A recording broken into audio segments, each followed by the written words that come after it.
Access granted.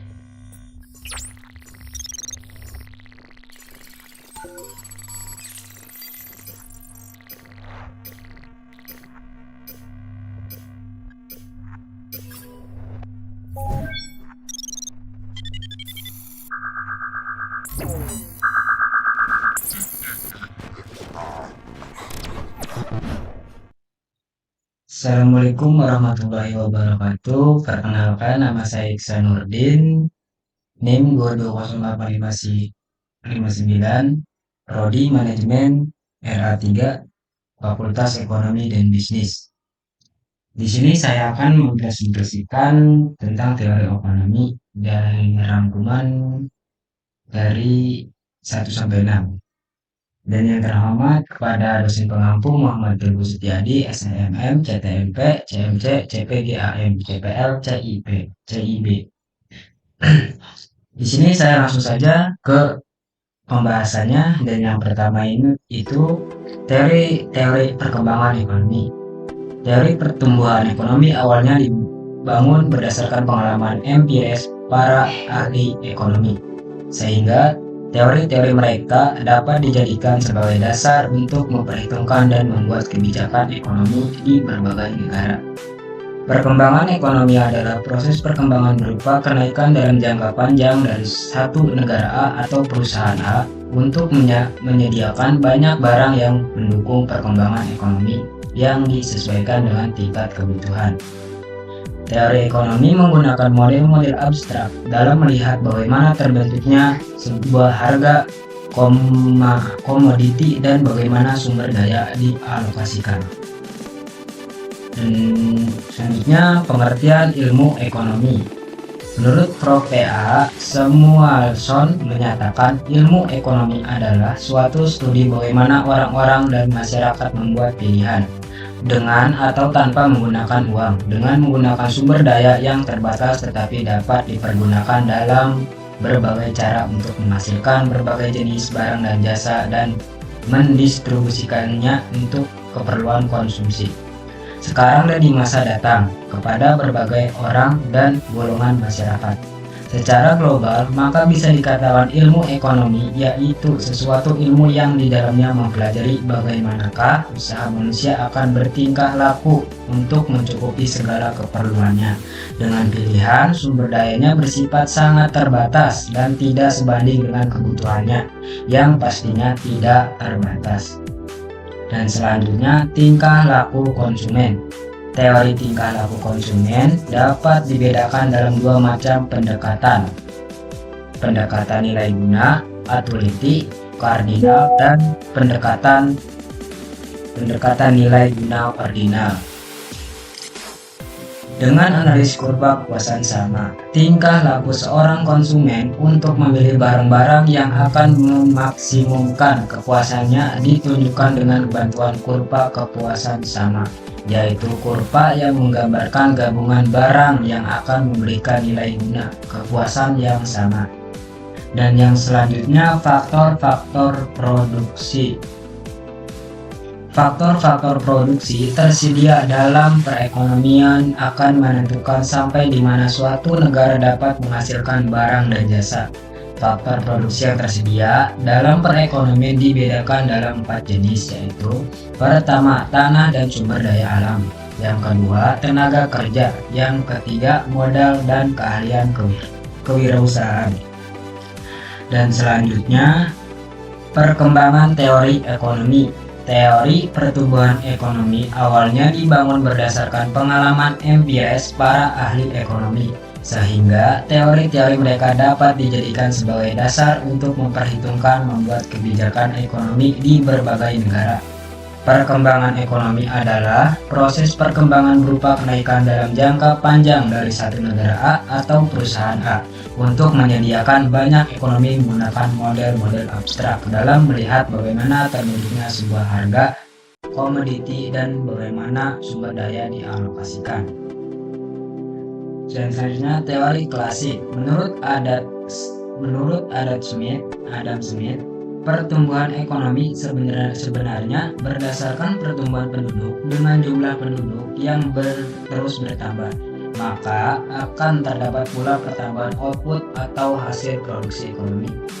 Menurut David Ricardo, jumlah penduduk yang terus bertambah itu suatu saat akan menyebabkan jumlah tenaga kerja menjadi sangat melimpah. Kemudian kelebihan tenaga kerja inilah yang akan mengakibatkan upah menjadi turun.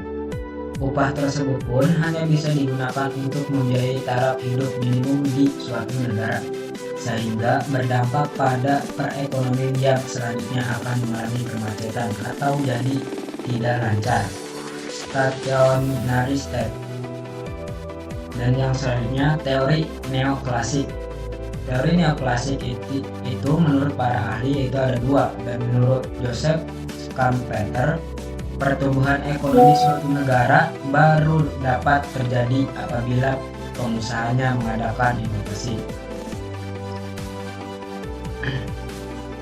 serta mampu mengadakan kombinasi baru atas investasinya itu atau proses produksinya. Dan yang kedua, menurut Robert M. Solow, pertumbuhan ekonomi merupakan rangkaian dari kegiatan yang bersumber pada manusia, akumulasi modal, penggunaan teknologi modern, dan hasil atau output. Dan yang kesembilan, teori perkembangan ekonomi modern.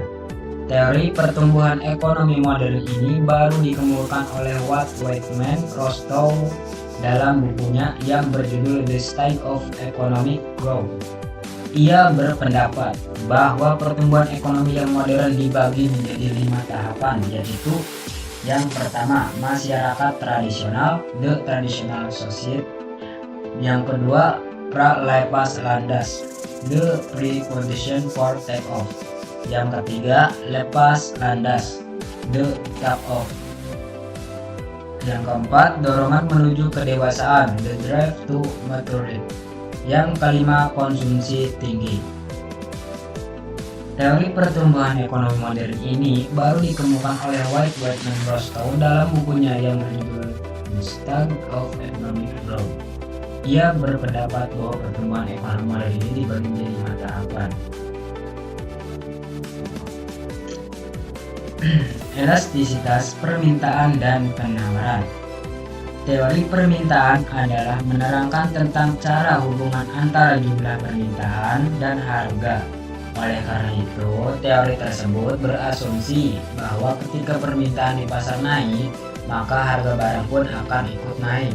Tetapi jika permintaan turun, maka harga pun akan turun. Yang teori penawaran. Teori penawaran adalah penawaran akan terjadi jika para penjual dapat menyediakan barang-barang yang diperlukan. Hal ini akan mempengaruhi tingkah laku penjual dalam menyediakan atau menawarkan barang-barang yang diperlukan masyarakat di pasar dan menentukan faktor-faktor yang mempengaruhi produksi dan penawaran barang yang akan dijual. Kurva permintaan dan penawaran. Yang pertama, kurva permintaan, demand curve. Kurva permintaan adalah grafik yang menggambarkan hubungan antara harga suatu barang dengan jumlah permintaan. Jumlah permintaan di pasar adalah total sebuah barang permintaan oleh semua pembeli pada berbagai tingkat harga. Yang kedua, kurva penawaran, supply curve. Kurva penawaran adalah grafik hubungan antara harga barang dan jumlah penawaran. Teori penawaran. Teori penawaran adalah penawaran akan terjadi jika para penjual dapat menyediakan barang-barang yang diperlukan. Hal ini akan mempengaruhi tingkah laku penjual dalam menyediakan atau menawarkan barang-barang yang diperlukan masyarakat. Jenis-jenis teori permintaan. Teori permintaan yang pertama, teori permintaan konsumen, menjelaskan bagaimana konsumen menerima dan menanggapi informasi tentang harga, kualitas, dan ketersediaan barang dan jasa. Teori ini digunakan untuk memahami perilaku produsen dalam pengambilan keputusan produksi. Berikut teori penerimaan konsumen. Teori nilai guna berpendapat bahwa nilai suatu barang atau jasa ditentukan oleh kegunaannya bagi konsumen. Teori utilitas berpendapat bahwa konsumen akan memilih barang atau jasa yang memberikan kepuasan atau utilitas tertinggi. Teori kurva indiferen berpendapat bahwa konsumen akan merasa puas jika mengkonsumsi kombinasi barang atau jasa yang berada pada kurva indiferen yang sama. Tantangan dan kesempatan teori biaya dan penerimaan dalam konteks global. Dalam konteks global, teori biaya dan penerimaan menghadapi beberapa tantangan tersebut, antara lain diversitas faktor produksi. Dalam konteks global, produksi harus menghadapi keragaman faktor produksi yang tersedia. Hal ini dapat menimbulkan kesulitan dalam menghitung biaya produksi. Perbedaan peraturan kebijakan di berbagai negara dapat mempengaruhi biaya dan penerimaan produsen. Misalnya, produsen yang beroperasi di negara dengan tarif pajak yang tinggi akan memiliki biaya produksi yang lebih tinggi. Yang ketiga, ketidakpastian dalam konteks global. Produsen menghadapi ketidakpastian yang lebih tinggi. Ketidakpastian ini dapat disebabkan oleh faktor-faktor seperti fluktuasi harga komoditas, perubahan nilai tukar, dan perang dagang. Meskipun menghadapi tantangan teori biaya dan penerimaan juga memiliki beberapa kesempatan dalam konteks global. Kesempatan tersebut antara lain: yang pertama, pasar yang lebih luas. Pasar global yang lebih luas dapat memberikan kesempatan bagi produsen untuk meningkatkan penjual dan keuntungan. Yang kedua, pemanfaatan sumber daya yang lebih efisien.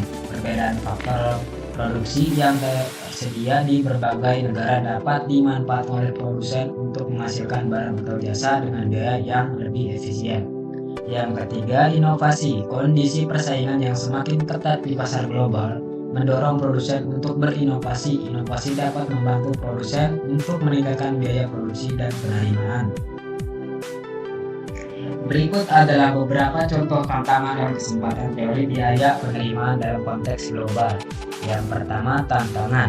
Sebuah perusahaan elektronik yang memproduksi smartphone di Cina harus menghadapi biaya produksi yang lebih tinggi jika ingin memproduksi smartphone di Amerika Serikat.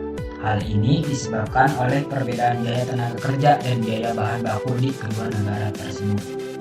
Yang kedua, kesempatan. Sebuah perusahaan teknologi informasi yang memproduksi perangkat lunak dapat memperluas pasarnya ke berbagai negara di dunia. Hal ini dapat meningkatkan pendapatan dan keuntungan perusahaan tersebut. Teori-teori produksi dan kegiatan perusahaan. Teori permintaan adalah menerangkan tentang ciri hubungan antara jumlah permintaan dan harga. Oleh karena itu, teori tersebut berarti bahwa ketika permintaan di pasar naik, maka harga barang pun akan ikut naik. Tapi jika permintaan turun, maka harga pun ikut turun. Bentuk-bentuk organisasi perusahaan. Perusahaan adalah institusi atau lembaga yang menggunakan atau memanfaatkan dan mengorganisasikan faktor-faktor produksi untuk menghasilkan suatu barang dan jasa-jasa. Organisasi atau lembaga yang digolongkan sebagai perusahaan dalam banyak literatur hanya terdiri atas 3 macam. Yang pertama, perusahaan perorangan, yaitu perusahaan yang dimiliki secara perseorangan single owner operator, tidak dikerjakan seorang, yang memiliki tanggung jawab yang tidak terbatas, unlimited liability. Yang kedua, kerjasama usaha, persekutuan, partnership. Semisal CV atau firma, orang-orang yang tergabung dalam perusahaan ini beberapa di antaranya memiliki tanggung jawab yang tidak terbatas, unlimited liability, sebagai layaknya usaha perseorangan. Yang ketiga, perseroan company adalah perusahaan yang dimiliki oleh seorang atau lebih yang menjadi pemilik saham atau sero perusahaan tersebut. Perseroan yang relatif besar dapat menjual sahamnya kepada masyarakat secara terbuka, perusahaan terbuka, Tbk atau limited, melalui bursa saham, atau menjualnya kepada siapa saja yang berminat secara tertutup dengan hasil yang sebesar-besarnya. Fungsi produksi. Yang dimaksud dengan produksi atau memproduksi adalah suatu usaha atau kegiatan untuk menambah kegunaan atau nilai guna suatu barang. Kegunaan suatu barang akan bertambah bila memberikan manfaat baru atau lebih dari bentuk semula. Untuk memproduksi dibutuhkan faktor produksi. Fungsi produksi adalah hubungan teknik antara faktor produksi atau input dengan hasil produksi atau output. Teori produksi dengan satu faktor berubah. Teori produksi yang sederhana menggambarkan mengenai hubungannya di antara tingkat produksi suatu barang dengan jumlah tenaga kerja yang digunakan untuk menghasilkan berbagai tingkat produksi barang tersebut. Produksi dengan dua input variabel. Produksi ini merupakan kombinasi antara dua faktor produksi variabel untuk menghasilkan output atau hasil produksi yang sama. Dalam hal ini, kombinasi yang paling mudah adalah antara faktor produksi modal atau kapital dengan tenaga kerja labor. Jika faktor produksi yang bersifat variabel adalah jumlah tenaga kerja, modal atau peralatan, maka fungsi bersama yang dapat ditulis adalah Q sama dengan F buka L, C.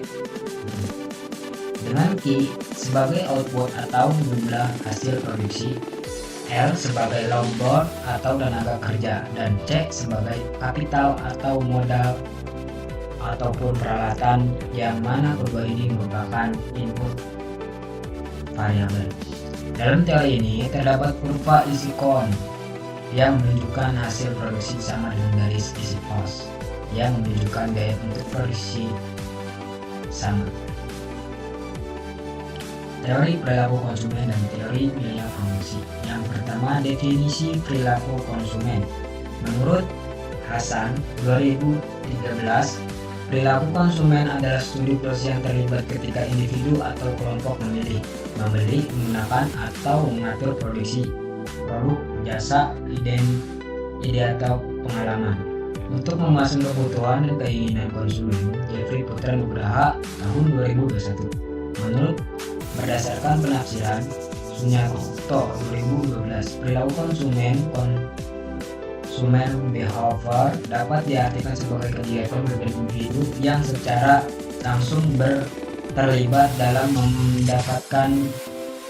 mempergunakan barang-barang atau jasa, termasuk di dalamnya proses pengambilan keputusan pada persiapan dalam penentuan kegiatan tersebut. Jeffrey Putra Nugraha tahun 2021.